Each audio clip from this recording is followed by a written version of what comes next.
North Korea Rason Economic and Trade Zone. 73. Northeast Asia's Golden Triangle. Creating the miracle on the Taedong River. North Korean Workers' Party. Can do a market economy.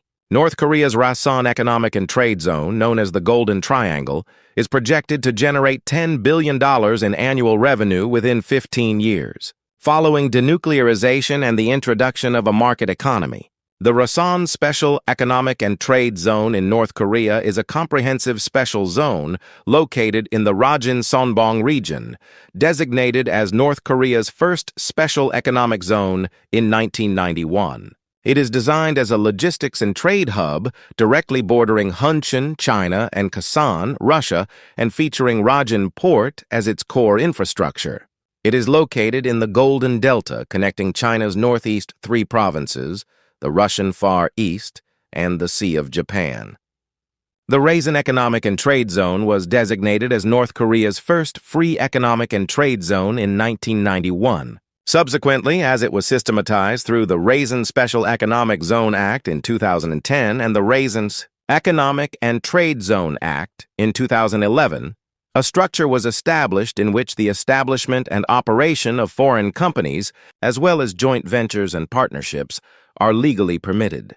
The area is 746 square kilometers, with a resident population of approximately 200,000, and there are plans to expand it into a city of 800,000 in the long term. Recently, North Korea and Russia have been holding working-level discussions to develop the Rajin-Sonbong Special Economic Zone into a logistics hub for Northeast Asia, and working-level contacts in the economic sector are actively taking place as the Treaty on the Comprehensive Strategic Partnership between North Korea and Russia, signed in June 2024, entered into force through the exchange of instruments of ratification. Rajin Port is a strategic hub where China, Russia, and Mongolia are all showing great interest in port lease rights. For China, which is blocked by sea by South Korea, Japan, and Taiwan, it is a passage to the East Sea, and for Russia, it is another ice-free port other than Vladivostok and a gateway to the Pacific Ocean. Focusing on Piers 1, 2, and 3 of Rajin Port, Russia connected the railway and port by leasing Pier 3 for a long period of time. China is transporting logistics from its northeastern region to the East Sea through Pier 1 and others. It is operated under a separate Rason Economic and Trade Zone law, and unlike other regions in North Korea, the introduction of market prices and the freedom of foreigners to stay are recognized relatively broadly. Currently, Rajin Port Pier 1 is leased long-term by China's Changli Group. In the late 2000s, China secured the right from the North Korean authorities to use the docks at Rajin Port for 30 to 50 years. Utilizing the approximately 100 kilometers distance from Hunchun in Jilin Province to Rajin Port, only coal was transported through Rajin Port in 2010. But the range of transported items has since expanded to include food, timber, and powdered ore. It functions as a southern transport corridor for grain from the three northeastern provinces, with an estimated cumulative investment of $500 million.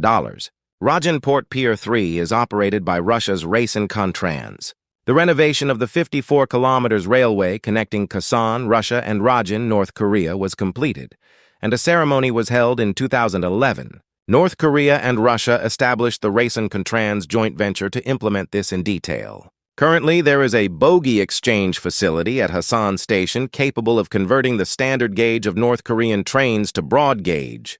Pier 3 serves as the de facto maritime starting point of the Trans-Siberian Railway TSR and is responsible for the transshipment of Russian Far East coal for export to East Asia. Piers 4, 5, and 6 at Rajin Port remain undeveloped.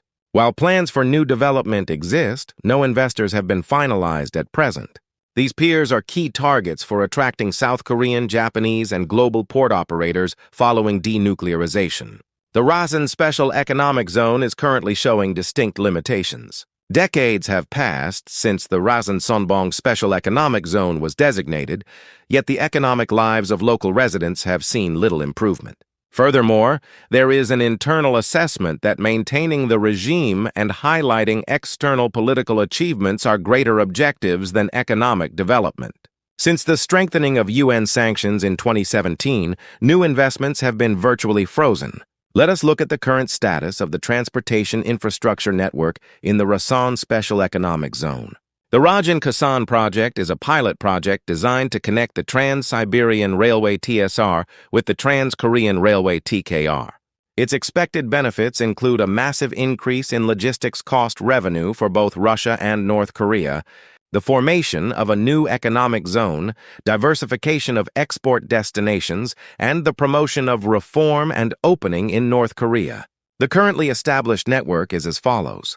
To the east, it connects to Moscow, TSR, Khasan Station in Russia, 54 kilometers railway, Rajin Port Pier 3. To the west, it connects to Hunchun, China Guanhagu, 100 kilometers by land, Rajin Port Pier 1. By sea, there are existing shipping routes from Rajin Port to Japan, Korea, and Southeast Asia. North Korea emphasizes that once the construction of the Tumen River Road Bridge connecting Khasan and Rajin is completed, it will be possible to reach Vladivostok within 4 hours by car, and presents a positive outlook that economic benefits will increase through reduced logistics costs and expanded logistics volume.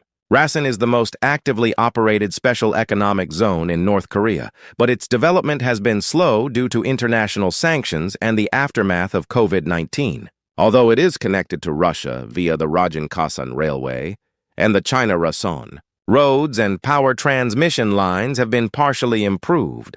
The power, road, and telecommunications infrastructure remains poor. In Rason, there are light industry OEM processing, logistics, trade, tourism, and some food and household goods processing industries. Production and export of labor-intensive light industries, such as wigs, artificial eyelashes, and hair products, are active, centered around Chinese merchants. Movement of logistics, coal, and military-related materials is observed with Russia. Cumulative investment from China and Russia was approximately $500 million in the past, peaking in the 2010s. Recently, small-scale joint ventures and trade with China have been predominant. Attracting large-scale foreign investment is limited due to sanctions. Rason is designated as a comprehensive special economic zone that permits various industries such as high-tech, processing, light industry, agriculture, tourism, and logistics. However, in reality, it is concentrated on small-scale trade and processing, centered on China, and logistics centered on Russia. If UN sanctions are eased or lifted following denuclearization and North Korea fully implements Chinese-style gradual market economy reforms, including price liberalization, mixed ownership, expansion of private property rights, and the strengthening of special laws for special economic zones, Rason is highly likely to grow rapidly into North Korea's largest international logistics and processing hub. In the short term, 1 to 3 years, increased infrastructure investment from China and Russia will lead to the modernization of ports, railways, and power infrastructure. A light industry OEM cluster will be formed, and the service industry will grow in conjunction with the resumption of tourism. During the intermediate period of 3 to 7 years, North Korea will be integrated into the China-Russia-South Korea triangular supply chain, and Rajin Port will be developed into a Northeast Asian logistics hub linked to the Trans-Siberian Railway TSR. Chaebol-led mixed ownership enterprises can attract light industry, resource processing, and logistics industries. In the long term, we will expand the city to 800,000 people and develop a complex for advanced processing, electronic component assembly, tourism, and leisure. If South Korean capital and technology are introduced, it can be transformed into a light industry production base exceeding the level of the Khasan industrial complex. If denuclearization progresses and sanctions against North Korea are lifted, Rason will transform from North Korea's Shenzhen into a Northeast Asia complex logistics terminal. Investment in logistics and ports will lead to the opening of regular shipping routes connecting Korea, China, Japan, and Russia, as well as linkages with the Trans-Siberian Railway TSR through the modernization of Rajin Port and the expansion of container terminals. The oil refining and energy investment will involve the restart and modernization of the Sungri chemical plant's oil refining operations to import Russian crude oil, refine it, and re-export it to Northeast Asia. Investment in seafood processing will establish a clean East Sea seafood processing complex and develop into a high-value-added processing industry targeting the Japanese and global markets. Tourism and leisure investment will develop an international tourism complex centered on Bipado and the beach, where a cruise ship terminal and a large-scale integrated resort casino will be built. If denuclearization progresses, the interests of neighboring countries regarding the Rason zone will clash very fiercely. China is focusing on the borrowing ports to access the sea strategy. It will seek to secure exclusive usage rights to Rajin Port to reduce logistics costs in Jilin province and will expand its influence through investments in road and electricity infrastructure. Russia focuses on the connection point between the Trans-Siberian Railway TSR and the Trans-Korean Railway TKR. It aims to establish Rajin Port as an energy export base and maximize its railway revenue. Korea is pushing for the reactivation of the Rajin-Khasan project and the construction of manufacturing and logistics bases for Korean companies. It will prioritize the restoration of the inter-Korean maritime logistics network connecting Busan Port and Rajin Port. Based on its past experience as a trade hub with North Korea, Japan will attempt to enter the market by securing a technological advantage in the fields of seafood and precision machinery parts processing. Let's examine the competitive landscape among participants for each industrial investment project in the Rason economic and trade zone following denuclearization. This is the new development project for Piers 4 through 6 at Rajin Port. Current participants: Russia holds vested rights to Pier 3 and China to Pier 1. Piers 4 through 6 remain undeveloped. Post-denuclearization entry into competition. Top global port operators, including South Korea's Hyundai Glovis and HMM, Singapore's PSA International, the UAE's DP World, and Japan's MOL and NYK, are expected to compete to secure a foothold in northern Northeast Asia. Key competitive landscape: PSA and DP World have a strong intention to secure long-term lease agreements, while Korea holds an advantageous position in priority negotiations due to its political symbolism.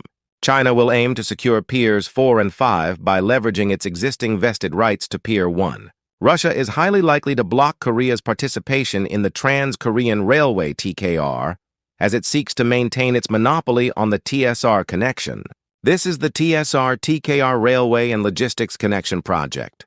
Current participants: the North Korea-Russia joint venture Rason is operating the 54-kilometer section from Khasan to Rajin. Post-denuclearization competitive entrants include South Korea's Korail and Hyundai Rotem, the EU's DB Cargo, China Railway, and Japan's JR Freight. Key competitive landscape: if the TKR Busan-Rajin connection is realized, Russia's logistics monopoly will be broken. The key point of negotiation will be who provides the technology to switch between standard gauge and Russian broad gauge bogies. Korea has a very strong incentive to participate due to the economic effect of shortening the current 23-25 sea travel time from Busan to Europe to 15 to 18 days. Energy, gas, and electricity supply business. Current participants remaining solely in North Korea's own coal-fired power generation, which is extremely insufficient. Competitors entering the market after denuclearization: Russia's Gazprom Khasan-Rajin gas pipeline, Korea Gas Corporation, China's CNOOC, and others. Key competitive landscape: since the Russian natural gas pipeline has already reached Khasan, extending it to Rason is the shortest route. If the gas connection to South Korea and the supply to Rason are packaged together, it creates a structure that benefits all three parties: Russia, North Korea, and South Korea. Since the stable supply of electricity is a prerequisite for the industrialization of the entire special economic zone, competition in the energy sector will unfold first. Mineral and rare earth refining and export business. Current participants: only small-scale mineral exports from North Korea are currently underway, which is largely suspended due to sanctions.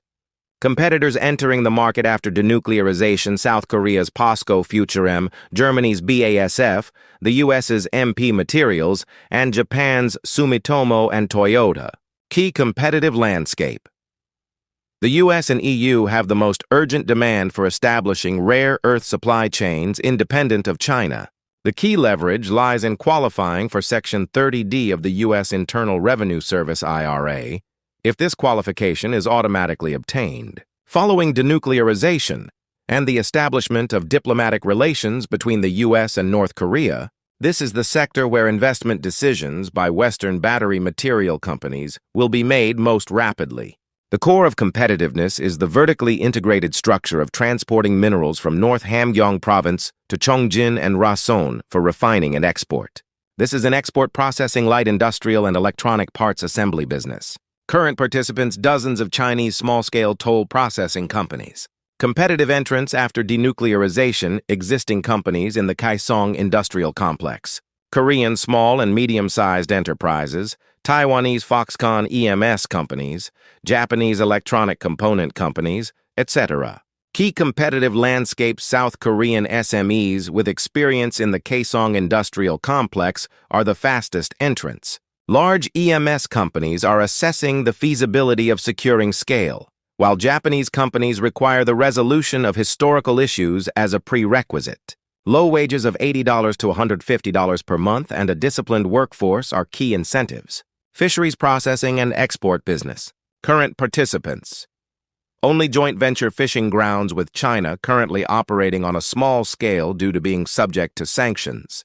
Competitive entrants after denuclearization include South Korea's Dongwon, CJ, and Delim fisheries, Japanese seafood processing companies, and U.S. seafood buyers. Key competitive landscape. The abundant marine resources of the East Sea can be processed into frozen, smoked, and canned products for immediate export. Korean and Japanese fisheries companies are the fastest entrants, and negotiations on country of origin labeling are a key issue in trade. This is the tourism and casino integrated resort business. Current participants, Hong Kong's Emperor Group is already operating a small-scale foreigner-only casino. Competitors entering the market after denuclearization South Korea's Lotte, Shinsegae, and GKL Singapore's Genting and Marina Bay Sands and Macau's Melco and Sands. Key competitive landscape existing experience in operating small-scale casinos facilitates deregulation and expansion.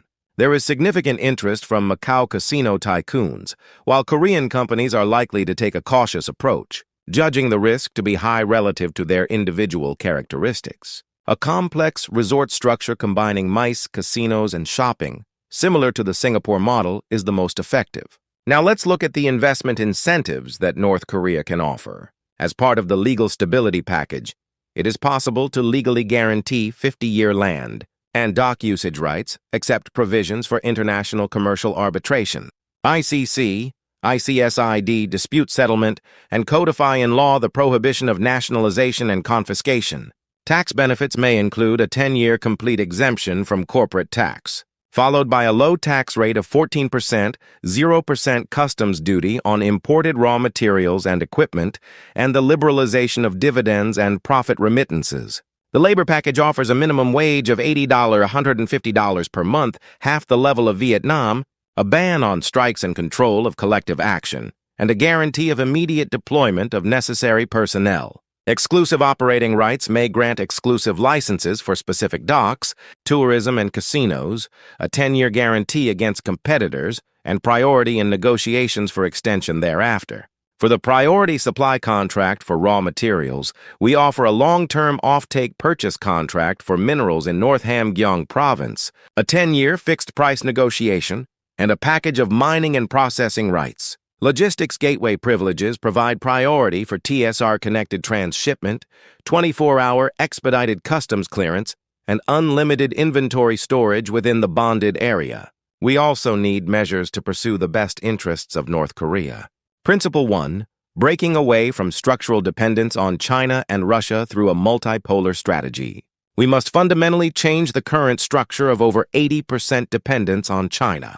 We will lease docks separately by country, assigning number 1 to China, number 3 to Russia, number 4 to Korea, and number 5 to a global port operator, while legislating a principle to prevent any single country from occupying more than 60% of the market. This structure itself serves as a mechanism to maximize geopolitical bargaining power. A balanced strategy to encourage multinational consortia is also necessary. Instead of handing over specific docks or industrial complexes entirely to a single country, we should encourage investment in the form of joint ventures such as North Korea South, Korea China, North Korea, South Korea Japan, or South Korea China Russia. As investors become more diversified, North Korea's negotiating power increases, and political pressure is dispersed. Principle 2. Securing a vertically integrated revenue structure. Moving beyond simple rent collection, a triple revenue structure must be designed, consisting of rent, revenue sharing based on cargo volume, and royalties on export volumes. For minerals, secure 40–60% of the profits through a joint venture rather than leasing mining rights. Request a minimum guarantee MG clause from port operators to secure a guarantee of minimum revenue regardless of economic fluctuations. A revenue model strategy based on operation rights rather than land ownership is also necessary. Rather than selling assets, the public-private partnership PPP model should be adopted. Infrastructure should be built with foreign capital, but national assets must be preserved by granting only operating rights for a certain period, for example, 30 years, after which the facilities are donated to the state through BTO Build Transfer Operate or BOT Build Operate Transfer. Principle 3. Mandatory Technology Absorption Clause. All joint venture agreements mandate the employment of North Korean engineers within the range of 10–30% of the total workforce, specify a technology transfer roadmap within 3–5 years, and include a requirement to invest 20% of research and development expenditures within North Korea. This references provisions used by China in its joint venture law during the early stages of the reform and opening up in 1978, thereby laying the foundation for long-term technological self-reliance. Principle 4. A strategy focused on environmental and high-value-added industries. It is advantageous in the long run to enhance regional value. By attracting green logistics and high-end tourism industries that leverage the geographical characteristics of the Clean East, rather than simple smokestack industries. Principle 5. Gradual opening and minimizing shock to the regime. A strategy of prioritizing the opening of the East Coast Belt is adopted in the order of Rason, Chongjin, Wonsan, Pyongyang. By opening the northern part of the East Coast first, rather than the West Coast, which is closer to Pyongyang, the experiment of opening is conducted while ensuring regime stability. The Special Economic Zones Act is applied first, and nationwide application is set for 5 years later. China's Shenzhen-Zhuhai-Xiamen phase diffusion model serves as a direct reference case. Principle 6. Establishment of a sovereign wealth fund and systematic reinvestment of profits. Establish a sovereign wealth fund that reinvests 30% of the profits from the Rason development into power, railway, and education infrastructure. We model it after the Norwegian Oil Fund and Singapore's GIC, but ensure transparency by accepting the participation of international auditing institutions. This transparency itself serves as the basis of trust for attracting additional foreign investment. Principle 7. Phased linkage of denuclearization negotiations and economic compensation. Maximize negotiating power by directly linking the attraction of investment to Rason to the phased compensation package for denuclearization. The structure is designed in stages. Stage 1 involves the lifting of partial sanctions on Rason upon nuclear freeze. Stage 2 involves energy, support and normalization of Rason upon declaration of nuclear facilities, and Stage 3 involves full WTO accession and unlimited opening of Rason upon completion of CVID. Using the speed and scope of economic opening as a bargaining chip for the speed of denuclearization is the best way to maximize North Korea's negotiating leverage. This is the potential revenue outlook for the Rason Special Economic Zone after denuclearization. Under a conservative scenario based on the Chinese model of an initial 5-year period, annual foreign exchange earnings of approximately $1 billion are possible by combining port cargo volume of 5 million TEU, mineral exports of $500 million, manufacturing of $300 million, and tourism and services of $100 million. Under the basic scenario of 7 to 10 years after the establishment of diplomatic relations between the U.S. and North Korea, it amounts to 15 million TEU, $2 billion in minerals, $1 billion in manufacturing and $500 million in services, totaling about $4 billion out annually. Under an optimistic scenario, 15 years after the full connection of TKR and TSR, it will grow to a scale capable of generating approximately $10 billion in annual foreign exchange earnings, with 30 million TEU, $5 billion in minerals, $3 billion in manufacturing, and $1.5 billion in services. This amounts to 2 to 3 times the current estimated total GDP of North Korea, which is 43 trillion won, and represents the potential to structurally transform the entire North Korean economy through the opening of Rason alone. Following denuclearization, Rason has sufficient potential to go beyond a mere special economic zone and become the Singapore of Northeast Asia, connecting the Korean peninsula and the Eurasian continent. Next time, we will talk about the Chongjin Economic Development Zone. Thank you.